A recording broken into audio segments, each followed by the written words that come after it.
श्री शिवाय जय माता रानी। दोस्तों, आपके अपने चैनल गरुड़ धर्मार्थ पर आपका बहुत बहुत स्वागत है। माँ भगवती दुर्गा की कृपा आप और आपके पूरे परिवार पर सदा सर्वदा बनी रहे। दोस्तों, सावन मास का पहला सोमवार और अष्टमी तिथि ये दुर्लभ संयोग हैं। सावन मास में इतना शुभ अवसर आपको प्राप्त हो रहा है और 10 जुलाई 2023 को तो सावन के पहले सोमवार को सोमवार की अष्टमी तिथि है। आप सभी जानते हैं कि ये दिन कितना महत्वपूर्ण होता है। सोमवार की भगवान शिव और शक्ति के मिलन का दिन माना जाता है और जैसा कि आप सभी जानते हैं, यह दिन भगवान शिव को समर्पित होता है। महीने में साल में जो भी सोमवार के दिन आते हैं, हर सोमवार भगवान शिव को अत्यंत प्रिय होता है। लेकिन सोमवार जब सावन के महीने में आता है तो इसका महत्व कई गुना बढ़ जाता है। मात्र सोमवार का व्रत भी हम धारण करते हैं या बिना व्रत के भी पूजा आराधना करते हैं तो मात्र सावन के महीने के सोमवार के दिन पूजा या व्रत धारण करने से हर तरह की कामना पूर्ण हो जाती है। जब अष्टमी तिथि आ जाती है तो समझ लीजिए कि आपको कई गुना फल प्राप्त होने वाला है। आज की गई पूजा का तो सावन मास के पहले ही सोमवार को इतना शुभ और दुर्लभ संयोग जो हमें प्राप्त हो रहा है, इसका लाभ हमें किस तरह से लेना है, किस तरह से भगवान शिव की पूजा आराधना करनी है और इस विशेष अवसर पर भगवान शिव और माता पार्वती को कौन सी वस्तुएं अर्पित करें, किस विधि से उनकी पूजा आराधना करें, कौन सा उपाय करें जिससे कि आज के दिन का संपूर्ण लाभ हमें प्राप्त हो सके, कोई भी हमारी मनोकामना हो, भगवान शिव और माता पार्वती कृपा से वो पूर्ण हो। किसी भी तरह का संकट हमारे जीवन में है, कोई भी दुख हमारे जीवन में है, किसी भी तरह के रोग से अगर आप परेशान हैं, ऋण से परेशान हैं, शत्रुओं से परेशान हैं या कोई भी ऐसी पीड़ा जो आप किसी से कह नहीं पाते हैं लेकिन अंदर ही अंदर आप बहुत अधिक परेशान रहते हैं, इस तरह की किसी भी तरह की मानसिक, शारीरिक या फिर आर्थिक समस्या से मुक्ति पाने का जो सबसे श्रेष्ठ दिन है वो है सोमवार की अष्टमी का दिन। तो आज की वीडियो में संपूर्ण पूजा विधि और उपाय शेयर करने वाला हूँ, इसलिए आज की महत्वपूर्ण है, पूरा जरूर देखिए। तो अगर वीडियो अच्छी लगती है तो लाइक तो जरूर ही किया करें। इसके साथ ही कमेंट बॉक्स में माता रानी के नाम का जयकारा भी जरूर लगाएं। इससे आपको सकारात्मक ऊर्जा की प्राप्ति होती है। और अगर आपका कोई भी सुझाव हो, कोई भी प्रश्न हो या कोई भी विशेष वीडियो देखना चाहते हैं तो कमेंट में हमें लिख के बता सकते हैं। सावन का पहला सोमवार है तो ज्यादातर भक्त तो व्रत में ही होंगे, लेकिन अगर आप किसी भी कारणवश व्रत नहीं कर पाते हैं तो भी आपको आज के दिन पूजा आराधना जरूर करना चाहिए। पूजा आप सुबह भी कर सकते हैं, चाहे तो शाम को भी कर सकते, लेकिन शाम की पूजा विशेष रूप से महत्वपूर्ण होती है। सावन के सोमवार के दिन या फिर किसी भी दिन जो प्रदोष काल की पूजा होती है, भगवान शिव उससे बहुत शीघ्र प्रसन्न होते हैं और सावन के महीने में तो सुबह और शाम दोनों समय की पूजा अनिवार्य होती है। अगर आप दोनों समय कर पाते हैं, सुबह भी और शाम के समय, तब तो अत्यंत ही श्रेष्ठ होगा। तो अपनी सुविधा के अनुसार सुबह या शाम किसी भी समय आप पूजा आराधना कर सकते हैं।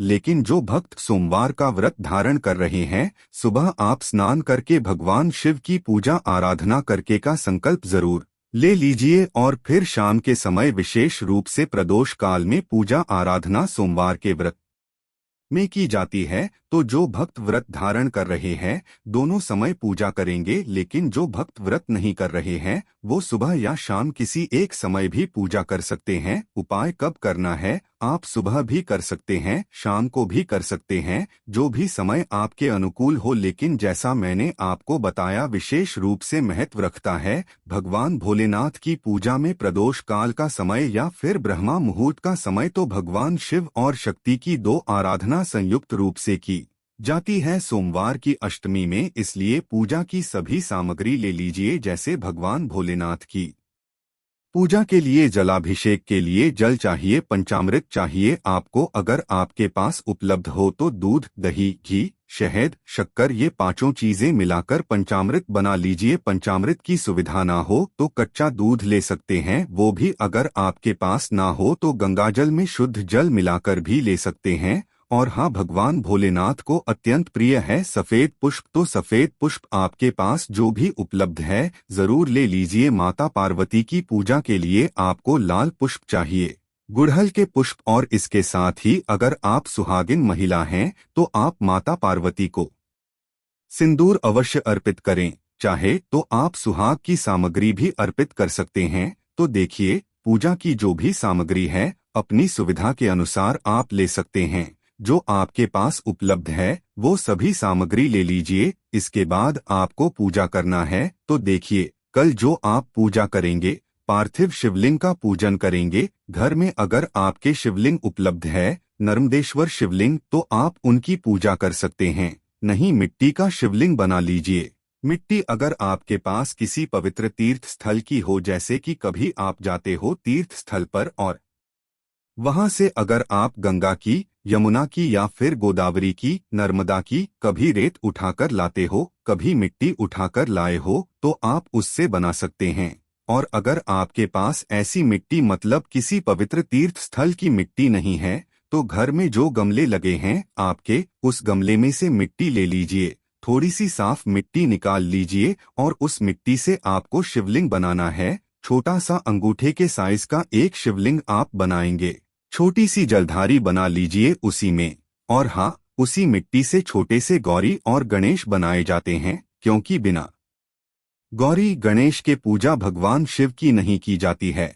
इसलिए छोटे छोटे गौरी और गणेश की पिंडी बनाकर भगवान शिव के पास ही विराजमान कर लीजिए। और हाँ, जो भक्त गौरी और गणेश नहीं बना पाते हैं, तो जलधारी जब आप भगवान शिव की बनाएंगे, मतलब शिवलिंग की जो जलधारी बनती है उसी में गौरी और गणेश मानकर, मतलब जलधारी में ही आप जल अर्पित कर दीजिए। पूरा शिव परिवार जलधारी में विराजमान होता है। तो अगर आप गौरी गणेश नहीं बना पाते हैं तो इस तरह से भी पूजा आराधना कर सकते हैं। शिवलिंग की जलधारी में ही सभी देवी देवताओं का आवाहन करके पूजन कर सकते हैं। तो विधि विधान से आपको इसी शिवलिंग की पूजा करनी है। तो ये पूजा आप अपने घर के मंदिर में भी कर सकते हैं, या फिर घर में कहीं पर भी साफ शुद्ध जगह हो तो वहां पर आसन डालकर बैठ जाइए। फिर उसी पात्र में जहां पर आपने भगवान शिव को स्थापित किया है, उस पात्र में भगवान शिव का आवाहन कीजिए। थोड़ा सा हाथ में जल और पुष्प लेकर और आवाहन कीजिए का ध्यान कीजिए। गौरी गणेश का ध्यान कीजिए और पुष्प जो है वो भगवान शिव पर अर्पित कीजिए, गौरी गणेश पर अर्पित कीजिए, और इसके बाद आपकी पूजा प्रारंभ हो जाती है। आप थोड़ा सा जल अर्पित कीजिए, फिर उसके बाद पंचामृत की जो सामग्री है उसे अर्पित करेंगे। फिर थोड़ा सा जल अर्पित कीजिए। इसके बाद वस्त्र स्वरूप कलावा अर्पित कीजिए। जनेऊ अगर आपके पास उपलब्ध हो तो सफेद जनेऊ अर्पित कर सकते हैं, नहीं तो जनेऊ के लिए भी आप थोड़ा सा कलावा अर्पित कर सकते हैं। और हाँ, पूजा जब आप करते हैं तो जो भी सामग्री भगवान शिव को अर्पित की जाती है, सबसे पहले गणपति को अर्पित की जाती है, उसके बाद से माता गौरी को अर्पित की जाती है, उसके बाद शिवलिंग पर अर्पित की जाती है। तो शिवलिंग की पूजा का क्रम यही रहता है। भगवान शिव किसी भी पूजा को तभी स्वीकार करते हैं जब पहले उनके परिवार की पूजा हो जाती है। तो भगवान गणेश को भी जल, पुष्प, दुर्वा इत्यादि अर्पित कीजिए और इसके बाद माता पार्वती की पूजा करके उन्हें लाल पुष्प अर्पित कीजिए, सिंदूर अर्पित कीजिए। अगर आप सुहागिन महिला हैं तो, और अगर कुंवारी कन्याएं हैं तो रोली से या हल्दी से तिलक कर सकती हैं। अच्छा, अगर पुरुष कर रहे हैं पार्वती की पूजा तो उन्हें माता पार्वती को अष्टगंध का तिलक करना चाहिए। पुरुष माता पार्वती को सिंदूर नहीं लगा सकते, इस बात का ध्यान रखिए। तो विधि विधान से सबकी पूजा आराधना कर लीजिए। अब कुछ विशेष चीजें जो आज आपको अर्पित करनी चाहिए, जैसे कि इनकी व्यवस्था आप जरूर रखिए।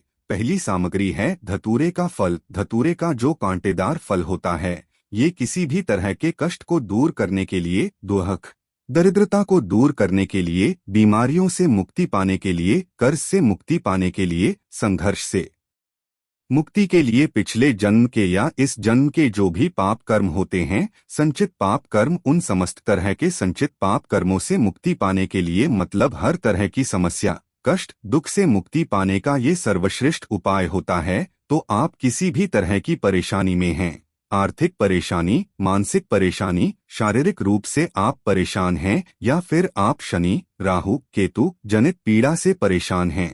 मतलब ग्रहों की दृष्टि से बहुत अधिक परेशान हैं या फिर किए कराए का तंत्र मंत्र का प्रभाव आपके जीवन में है। किसी की नकारात्मक ऊर्जा आपको हमेशा अपने आसपास महसूस होती है, तो ये उपाय आपके लिए वरदान की तरह है। और कल सोमवार की अष्टमी भी है, तो कल इस उपाय को कर लीजिए। आपके पास अगर उपलब्ध हो धतूरे का फल तो आप 11 की संख्या में लीजिए या फिर 7 की संख्या में लीजिए। इतने ना हो तो एक भी आप ले सकते हैं, लेकिन अगर आपके पास विषम संख्या में जैसे कि 5, 7, 11 मिल जाते हैं तो इनकी माला बना लीजिए। बहुत आसान है माला बनाना। आप सुई धागे से इनकी माला बना सकते हैं। एक में पिरोकर माला का स्वरूप दे दीजिए और भगवान भोलेनाथ को अर्पित करना है। जब आपकी पूरी पूजा पूर्ण हो जाती है तब आप भगवान भोलेनाथ का मन में ध्यान कीजिए और अपनी दोनों आंखें बंद करके भगवान भोलेनाथ को अपने सामने महसूस कीजिए। उनका ध्यान कीजिए कि आपके सामने भगवान भोलेनाथ साक्षात विराजमान है। देखिए, कल्पना करने से बहुत कुछ संभव हो जाता है।